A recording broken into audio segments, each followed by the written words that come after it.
દધીજીની પાસે જઈને ઋષિઓ કીધું, મહારાજ તમારા હાડકામને આપી દો. શા માટે?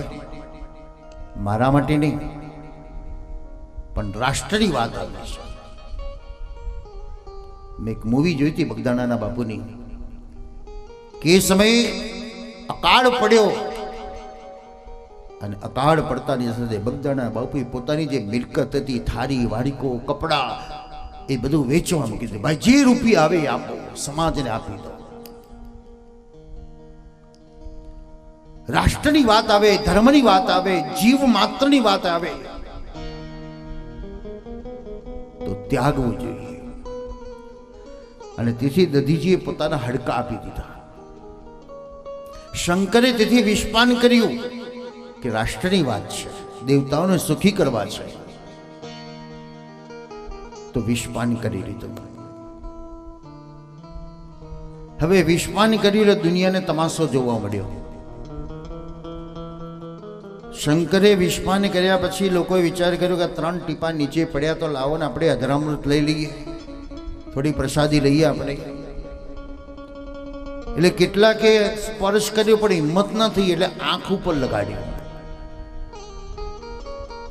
કેટલાકે જીભ ઉપર લગાડ્યું અને કેટલાકે પોતાના પેટ ઉપર લગાડ્યું. કેટલાકની આંખમાં ઈર્ષા છે. કહેવત છે ને, ભીમ ખાઈને શકુની લોટા ભરે. સેવા કરનારો કરતો હોય, દાન કરનારો કરતો હોય, પુણ્ય કમાનારો કમાતો હોય, પણ પેલાના પેટમાં તેલ રેડાય. ઈર્ષા અને કેટલી ખતરનાક છે આપણી અંદર. દ્રષ્ટિના પ્રકારો છે, કેવલ આપણે જોઈએ છે એટલું નથી, એનો ભાવ કેવો છે એ પ્રમાણે સામે વ્યક્તિ ઉપર અનુભૂતિ થાય છે. તમારે ઘોડાને વશ કરવો હોય તો ઘોડાની આંખમાં તમારી આંખ નાખો તો એ પ્રાણી પણ સમજી જાય છે કે આ વ્યક્તિ મને મારવા માટે નહીં, મને લૂંટવા માટે નહીં, મને દુઃખી કરવા માટે. એ તમારી પ્રેમાળ આંખ જોઈને તમને વશ થઈ જાય છે. ક્યાં કરુણા દ્રષ્ટિ આવે છે, સંતની દ્રષ્ટિ કરુણા દ્રષ્ટિ હોય છે કે તમે દુઃખી જોઈએ અને સંતની દ્રષ્ટિ પડે તો દુઃખ દૂર થઈ જાય છે અને સુખી થઈ જાય છે. કેટલાકની દ્વેષરૂપી, ઈર્ષારૂપી, ખતરનાક અગ્નિરૂપી દ્રષ્ટિ હોય કે લીલી વાડી હોય, પણ એની દ્રષ્ટિ પડે તો સુખી થઈ જાય છે. દ્રષ્ટિના પ્રકારો છે. શંકરે વિષપાન કર્યું સમાજ માટે. કેટલાકની આંખમાં ઈર્ષા, કેટલાકની મુખમાં, બોલે તો જાણે તલવાની ધાર ન વાગતી હોય, અને કેટલાકના પેટમાં. આ પોલિટિશિયન કહેવાય. આજે ગઈકાલે જ એક મૂવી જોઈ હતી સરસ, કે રમત રમાડે છે બે જણને આંખે પાટા બાંધીને, અને પાટા બાંધીને રમત રમાડે, તમારે એકબીજાને મારવાના. હવે આંખે પાટા બાંધ્યા પછી મારવાનું કે એકબીજાને તો શું દેખાય, ગોર ગોર ફર્યા કરે. પણ જે તમાશો જોનારા બે છે ને, એ બે જણા ટીપ ટીપ કરે છે પેલા લોકો. એટલે પેલા એવું કે અમને આ જ મારે, આને માર્યો, પણ એને મારનારો બીજો છે. ઘરમાં બેઠા બેઠા લોકોની ટોપીઓ ઊંધી વાળતો. થયા રામ અને કૃષ્ણ, વિવેક અને પરમહંસ, પણ ન કાઢી શક્યા માનવનો ગહન વિષ દંશ. આ ઈર્ષાના વિષને જો કોઈ કાઢી શક્યું નથી. એક કવિ કહે છે, નાગ પંચમીના દિવસે પૂજન કરે છે સૌ નાગનો. શ્રાવણ મહિનાની પાંચમાં આવે એટલે 2 વાર, સુદ અને વદી બંને પાંચમાં, નાગ પાંચમાં આપણે કરીએ છીએ. મદારી લઈને આવે તો આપણે એની પૂજા કરીએ, રૂના નાગ દેવતા બનાવીએ, ખેતરમાં હોય તો ત્યાં જઈને પૂજન કરીએ, દૂધ ધરાવીએ. નાગ પંચમીના દિવસે પૂજન કરે છે સૌ નાગનું. ભરોસો છે કે કાઢી લીધું વિષ નાગનું. એ મદારીના નાગને આપણે હાથ પર ન અડાડીએ, ખેતરમાં કદાચ ન અડાવે છે કારણ બીક લાગે, પણ પેલાને તો ખબર છે કે ભાઈ એને ઝેર કાઢી લીધું છે. ભરોસો બોરિંગ પર, પણ કોની પર રહ્યો નથી, માણસ પર રહ્યો નથી. હમણાં રૂસની અંદર થઈ ગયું, કે જેનું પોતાનું આખું એક સ્ટાફ જે હતો એ સ્ટાફના હજારો માણસોને એને બદલી નાખ્યા. એને ભરોસો આવ્યો કદાચ મને કોઈ મારી નાખે તો. ભરોસો માણસ પર રહ્યો નથી, કારણ એમાં રહેલું વિષ માણસ સમજી શકતો નથી. મારું મન નહીં બગડે, મારી બુદ્ધિ નહીં બગડે, મારું ચિત્ત નહીં બગડે, એનો કોઈ ભરોસો ન રખાય. એ તો ગમે ત્યારે લપસી પડે. સતત જાગૃત રહેવાની જરૂર છે. મારું મન ન બગડે, મારી બુદ્ધિ ન બગડે, મારું ચિત્ત ન બગડે.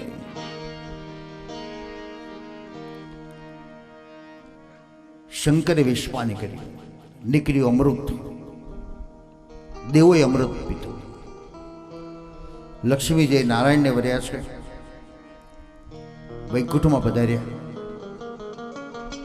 એક લક્ષ્મીનું સ્વરૂપ જે શ્રી રાધા છે, તે દ્વૈભુજની અંદર કૃષ્ણની સાથે જે બિરાજે છે. તો લક્ષ્મીના જે અનેક પ્રકારો બતાવ્યા.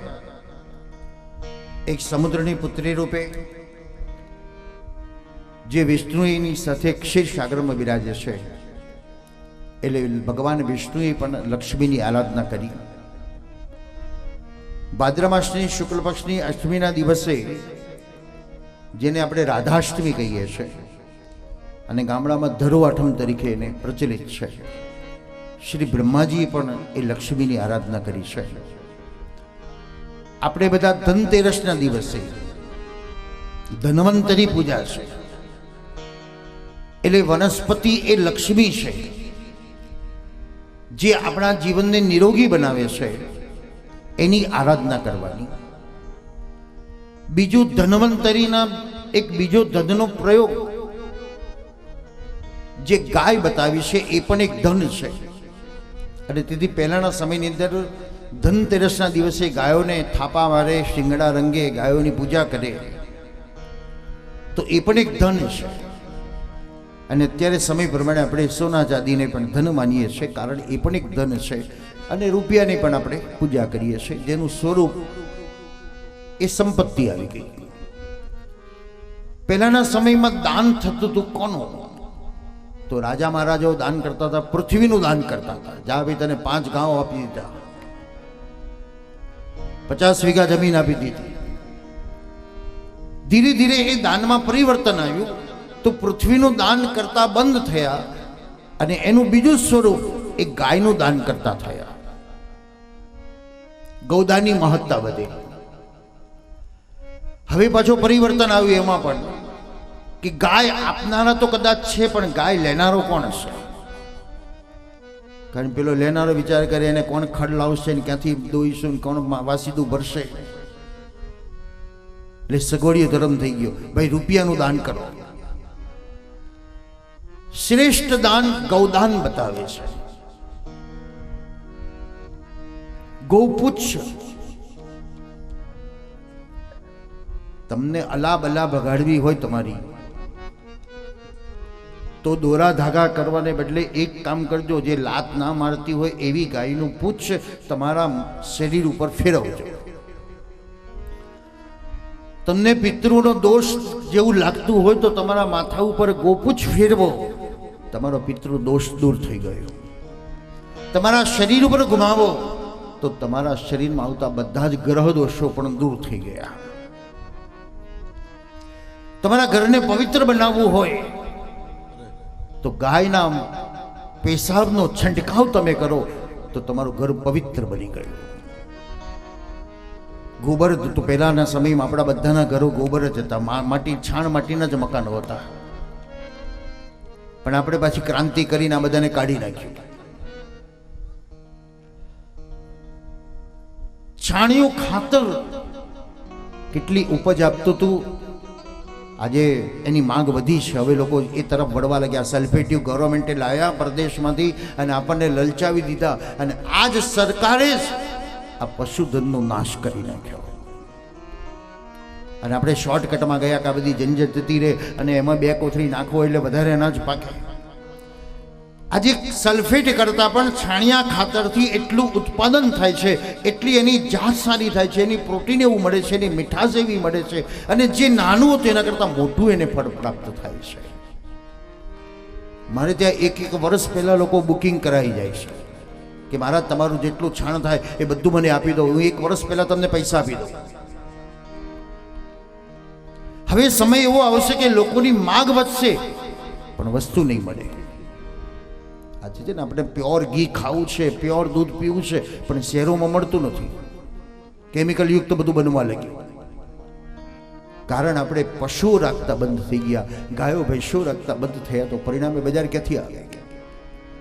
એક ગામડાની કહેવત છે કે એક તબડકું દૂધની અંદર 10 જણની ચા બનાવી, છાશ બનાવ્યું, વલોણું કર્યું, ઘી કાઢ્યું, તોય દૂધ એટલું ને એટલું. હવે તબડકા દૂધની અંદરથી આટલી બધી ચા બની, છાશ બનાવી, ઘી કાઢ્યું અને તોય દૂધ એટલું ને એટલું. તો શું કર્યું? મિશ્રિત કર્યું. આજે દૂધ હજારો ટન ભલે ભેગું થતું હોય, એમાંથી કેટલા બધી પ્રોડક્ટો બને છે. એમાંથી બટર બને, માખણ બને, ચીઝ બને, ચોકલેટો બને, દહીં બને, છાશ બને, દૂધ તોય દૂધ એટલું જ. સરસ એક મૂવી મેં જોઈ હતી જેની અંદર કેમિકલને બધું મિશ્રિત કરીને દૂધ વેચાય છે અને દૂધ એ મહિના સુધી બગડતું નથી. આપણે ઘરમાં રાખીએ તો ખબર છે કેટલા દિવસ રહેશે. અને પેલું પડીકાવાળું દૂધ બગડતું નથી, કારણ એની અંદર કેમિકલ મિશ્રિત કરેલા છે. એક સ્લો પોઈઝન સમાજને આજે મળી રહેલું છે. લક્ષ્મીના જે પ્રકારો છે, ગાય એક હાલતું ચાલતું મંદિર છે. પૃથ્વીની પરિક્રમા ન થાય તો વાંધો નહીં, પણ કમસે કમ ગાયની પરિક્રમા કરો, મા બાપની પરિક્રમા કરો, ગુરુની પરિક્રમા કરો. એ પૃથ્વીની પરિક્રમા બરાબર છે. લક્ષ્મીના જે પ્રકારો બતાવ્યા એનો એક મંત્ર બતાવ્યો છે. ઓમ શ્રીમ રીમ ક્લીમ એમ કમલવાસિન્યે સ્વાહા. આ દેવો એની આરાધના કરી, એની ઉપાસના કરી છે અને લક્ષ્મીને પ્રાપ્ત કરી છે. જેનો બીજ મંત્ર કેવલ શ્રીમ છે. શ્રીમ શ્રીમ શ્રીમ શ્રીમ શ્રીમ જપીએ તો પણ સરસ. ઓમ શ્રીમ રીમ સ્વાહા, ઓમ શ્રીમ સ્વાહા. કરતી વખતે એના ઉચ્ચારની બહુ આવશ્યકતા છે, કારણ આપણે અપેક્ષાથી કરીએ છીએ માટે, ફલશ્રુતિ માટે કરીએ છીએ માટે. નિષ્કામ કર્મ કરો તો મરા મરા મરા મરા મરા બોલો તો વાંધો નથી, કારણ કોઈ ફળ જોઈતું નથી. તો ભગવાનને આપવું હશે તો રામ રામ રામ રામ રામ કરી દેશે, પણ પેસિફિક મારે વસ્તુ જોઈએ છે તો એના માટે એક આસનની જરૂર છે, એક નામની જરૂર છે, એક માળાની જરૂર છે, એકાગ્રતાની જરૂર છે, અને એના દ્વારા એ સિદ્ધિઓ પ્રાપ્ત થઈ શકે છે. તમારે ખેતરમાંથી દાણા લેવા છે તો પછી સમય સમય ખડખાતર આપવું પડશે, વાવણી કરવી પડશે, નિદામણ કરવું પડશે, લડવું પડશે.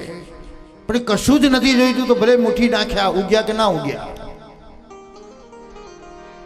પણ જોઈએ છે તો ક્રમાંક અનુસાર કરવું પડે.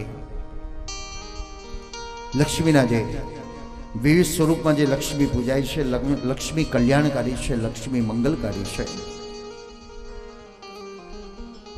એને લાવી છે આપણે ઘેર. તો ગ્રસ મોક્ષની કથામાં એક લક્ષ્મી કોના થકી પ્રાપ્ત થાય છે? તો અતિથિની કૃપાથી લક્ષ્મી પ્રાપ્ત થાય છે. અતિથિ એટલે નારાયણ છે. એ નારાયણની કૃપા થાય તો લક્ષ્મી તમારા ઘરે સામે ચાલીને આવે. બીજું ગંદકી નહીં, સ્વચ્છતા. આંગણા સ્વચ્છ હોય. તમે મહારાષ્ટ્રમાં જાઓ તો મરાઠી લોકો પોતાના આંગણા સ્વચ્છ કરે, રોજ ફૂલની માળાઓ ઘરના દરવાજા ગાડી લગાડે, પાણીનો છંટકાવ કરે, રંગોળી કરે, જાણે સ્વાગત ન કરતા હોય. રોજનો નિયમ. આપણા દેશ બાજુ પણ આજકાલ હવે બધું કરીએ છીએ, પણ દિવાળીના 4 દિવસ જ કરીએ છીએ આપણે. એ ઉમરો પૂછતા હતા આપણે. રોજ ઉમરાની પૂજા કરે, સાથીઓ કરે, કંકુ ચોખા કરે, દીવો કરે. લક્ષ્મીનું ઉપાસના છે, લક્ષ્મીની એક આરાધના છે, લક્ષ્મીની એક સાધના છે. તો લક્ષ્મી જે આપણને પ્રાપ્ત કરાવનારી છે, ओम श्रीं ह्रीं श्रीं कमले कमलालये प्रसीद प्रसीद श्रीं ह्रीं श्रीं ओम महालक्ष्मीये नमः स्वाहा। ओम यक्षाय कुबेराय वैष्णवानाय धनधान्याधिपतये सुसमृद्धिं देहि देहि मे स्वाहा। दुर्गे स्मृता या श्री स्वयं सुकृतिनां भवनेष्वलक्ष्मी पापात्मनां कृतदिनं हृदयेषु बुद्धि श्रद्धां श्रुतां कुलजनं प्रभवश्च लज्जा त्वं तं नतस्म परिपालय देवी विश्वम्। आ शक्रादेवનો મંત્ર લક્ષ્મીનો છે। અનેક પ્રકારના લક્ષ્મીની ઉપાસનાઓ છે, આરાધનાઓ છે। સમૃદ્ધિ પ્રાપ્ત કરવા માટે એક ઉપાય બતાવું તો ધનતેરસના દિવસે વંદન કરી વિષ્ણુના સ્વરૂપ રૂપી પીપળાને વંદન કરવાના, ક્ષમા યાચના કરવાની, હાથ જોડીને પ્રાર્થના કરવાની અને 5 પાન પીપળાના લઈ સંધ્યાકાળ પહેલા લઈ લેવાના।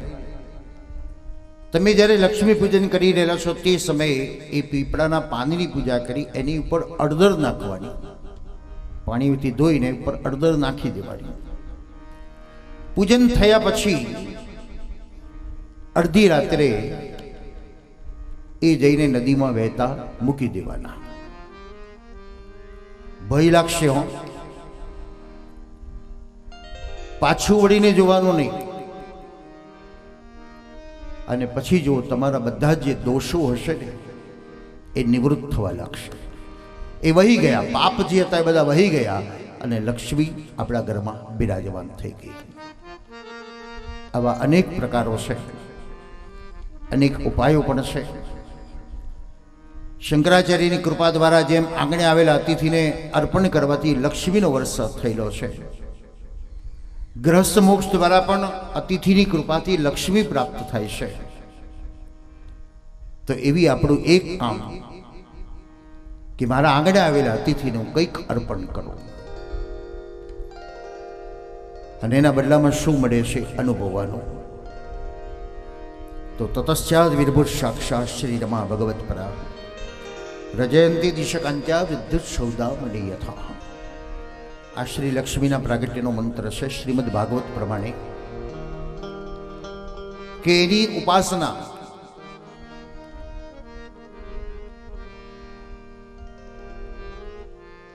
સમુદ્ર મંથન વખતે લક્ષ્મી પ્રગટ થઈ રહી છે। ભાગવતમાં પણ ઘણા બધા પ્રકારો અનુષ્ઠાનના ઉપાસનાના બતાવેલા છે। તો આ એક સંપુટ મંત્ર દ્વારા પણ ઉપાસના કરવાથી પણ સફળતા પ્રાપ્ત થાય છે। જીવનના કાર્યોને લક્ષ્ય તરફ લઈ જવા છે, સફળતા તરફ લઈ જવા છે,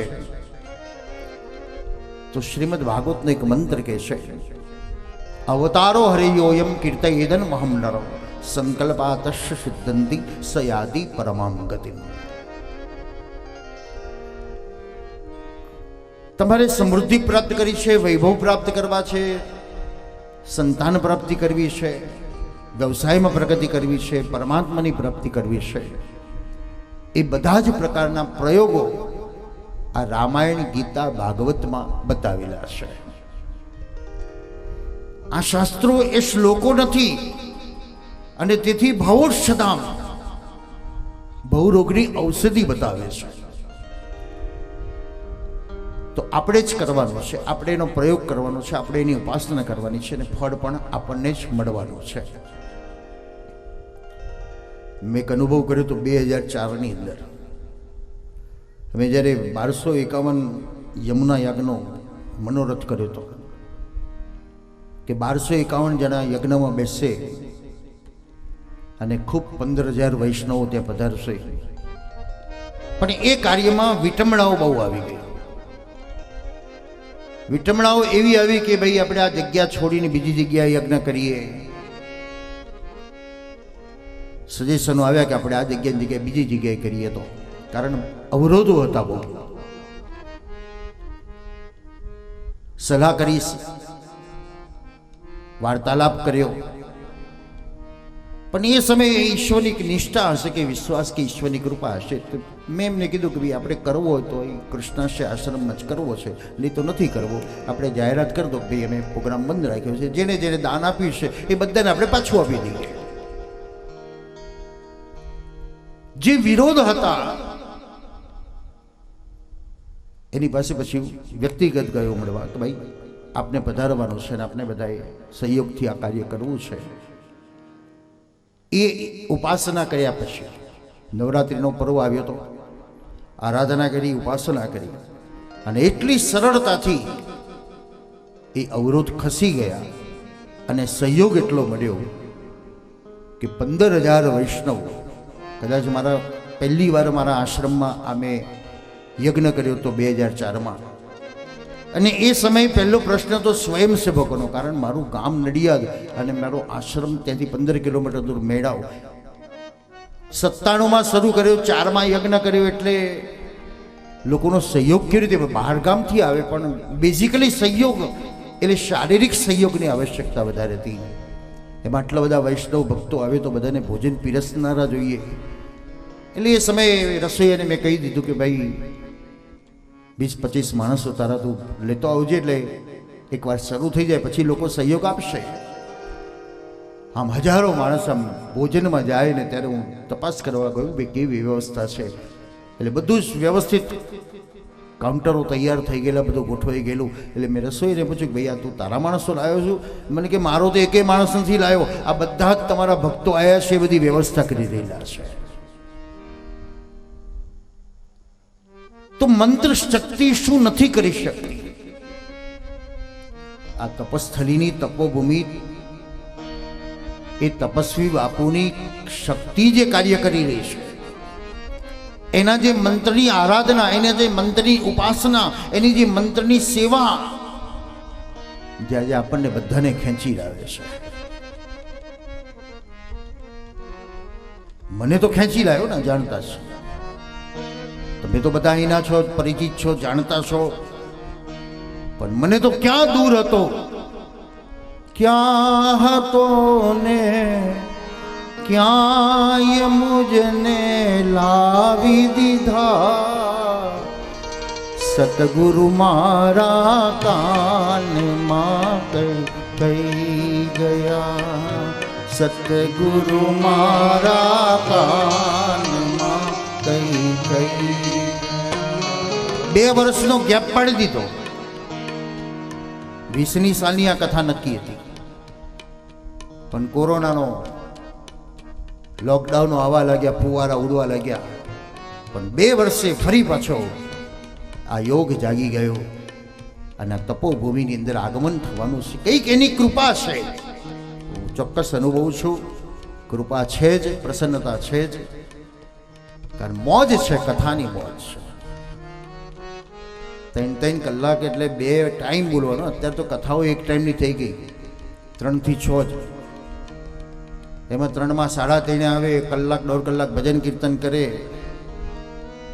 પણ અહીં તો 2 ટાઈમની કથા, પણ છતાં એક મોજ. મારા માટે એક નવો વિષય તો નહીં, પહેલાં પણ દેવી ભાગવતની કથા કરેલી, પણ વચ્ચે બહુ જ ગેપ, વિશેષ ભાગવત કથા ઉપર પણ આમંત્રણ મળ્યું ને તુરંત જાણે પ્રેરણા હોય ને ગુરુ મહારાજના આશીર્વાદ હશે કે સ્વીકારી લીધું, વાંધો નહીં, દેવી ભાગવત કરીશું, ચલો ને. પણ અહીં જે પ્રવાહ એનો વહેતો જાય છે, તો આપ સૌ પર તો ખૂબ ખૂબ ભાગ્યશાળી છો કે આપે તેના પ્રત્યક્ષ દર્શન કરેલા છે, એની સેવાને એના અનુભૂતિ થયેલી છે. પણ સૂક્ષ્મ રૂપે મેં પણ જે અનુભૂતિ કરવાનો અવસર મળ્યો, એ કૃતાર્થતા છે, પ્રસન્નતા છે, જીવનની આનંદની ધન્યતાની એક અનુભૂતિ છે. ચરિત્રની જે કથા ચાલે છે,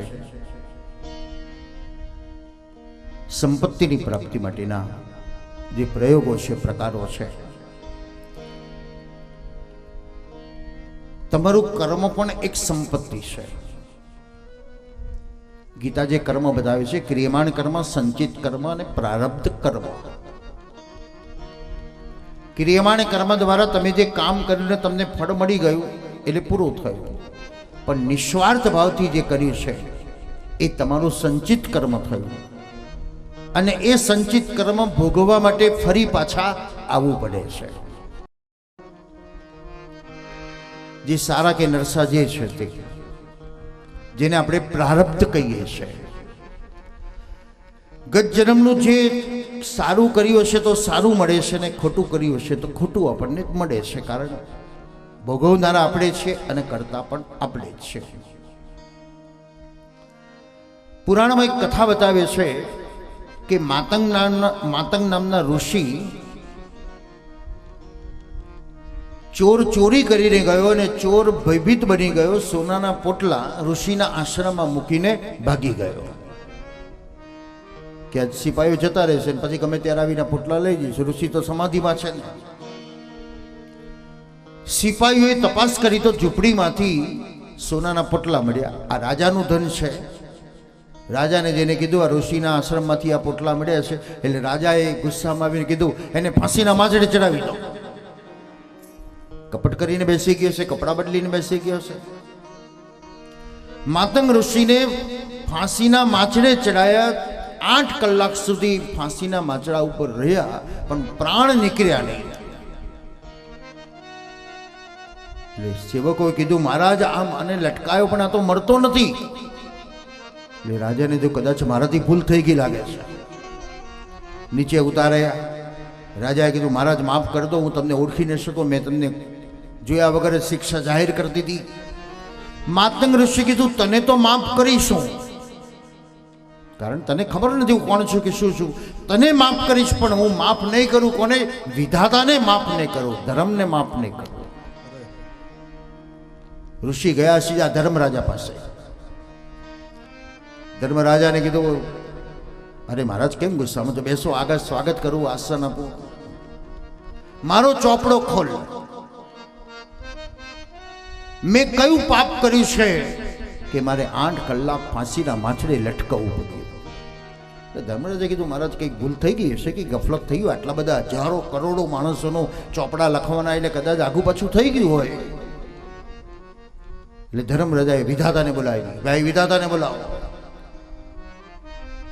ચિત્રગુપ્તને બોલાવો, ચોપડા લખનાર માણસને. ભાઈ જુઓ તો ચોપડા જુઓ, ચેક કરો કઈ ભૂલ છે કે આ ઋષિને ફાંસીના માછડે ચડવું પડ્યું. અને વાંચતા વાંચતા બાળપણનો પ્રસંગ યાદ આવી ગયો. લખેલો છે અંદર કે નાનું બાળક જ્યારે આ ઋષિ હતા ત્યારે એક પતંગિયાને કાંટો માર્યો હતો.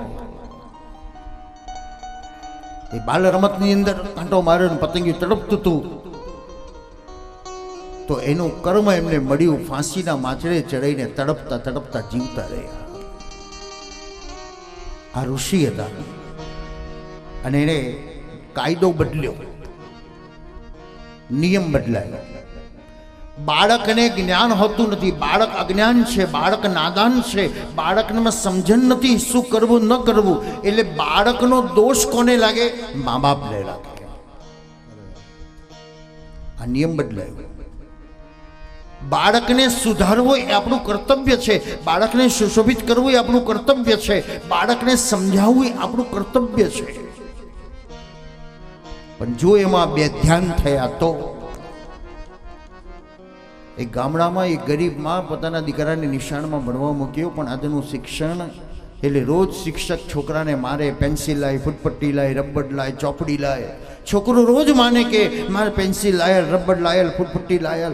માં ગરીબ છે, હૈયું બાળે, બેટા માડ રોટલા કરીએ ખાઈએ. ક્યાં તને બધું લાયેલું? કાલે લાવીશ, કાલે લાવીશ, કાલે લાવીશ. શિક્ષક રોજ બાળકને મારે, માં રોજ કાલ કાલ કરે. અને આ દુઃખની અંદર બાળકે રસ્તો બદલ્યો. જોડે બેઠેલા બાળકના કંપાસમાંથી ધીરેને પેન્સિલ એક દિવસ કાઢી લીધી. ઘેર આવીને માએ જોયું છે કે દીકરોને પેન્સિલ લાવી નથી, તો ક્યાંથી લાવ્યો એ માએ પૂછવાનો આળસ કરી દીધી. મરશે હવે કકરાટ તો નહીં કરે. સેજ બેધ્યાન માં બની. બીજા દિવસે રબડ લાવ્યો, ત્રીજા દિવસે ફૂટપટ્ટી લાવ્યો, ચોપડી લઈ આવ્યો, અને એક દિવસ મોટો ચોર બની ગયો. રાજાને ત્યાં ચોરી કરી. રાજાએ કીધું એને ફાંસીના માછડે લગાડો, ચોતરે લઈ જઈને. આખું ગામ ભેગું થયું છે. આ કમોતે યુવાન જો દીકરો મરી જશે, એક બાજુ માં હૈયા ફાટ રુદન કરે છે, બીજી બાજુ દીકરો એકલો ઊભો છે. પૂછવામાં આવ્યું, તારી શું ઈચ્છા છે? મારી માને મળવું છે. સમાજને થયું માને દીકરાનું મિલન થશે, પથ્થર પીગળાવી દેવું આકરણ રુદન થશે. દીકરો દોડતો માને ગયો, વળગ્યો નથી, રડ્યો નથી, પગે પડ્યો નથી, પણ એ દીકરાએ માના નાક ઉપર બચકું ભરી દીધું. સમાજ કહેવાલો કે મૂર્ખા મરતો ગયો અને માનું નાક કાપતો ગયો. ત્યારે દીકરો રડ્યો છે, મેં જગતની માને જાગૃત કરવા માટે મારી માનું નાક કાપ્યું કે મારી માએ મારું બેધ્યાન રાખ્યું. જો એ સમયે મને ચોરી કરતા અટકાવ્યો હોત તો આજે હું કમોતે ન મર્યો હોત. સમાજને જાગૃત થવાની જરૂર છે. આપણું કામ એટલે બહુ મોટું કામ છે. ગ્રહસ્થ ધર્મ કયો છે, કેટલું બધું ધ્યાન રાખવાનું. વડીલોનું, પરિવારોનું, પશુઓનું, ખેતરોનું, પ્રાણીઓનું, સંતાનોનું, મહેમાનોનું, કેટલી મોટી વ્યવસ્થા છે આપણી. અને તોય સરળ સ્વભાવ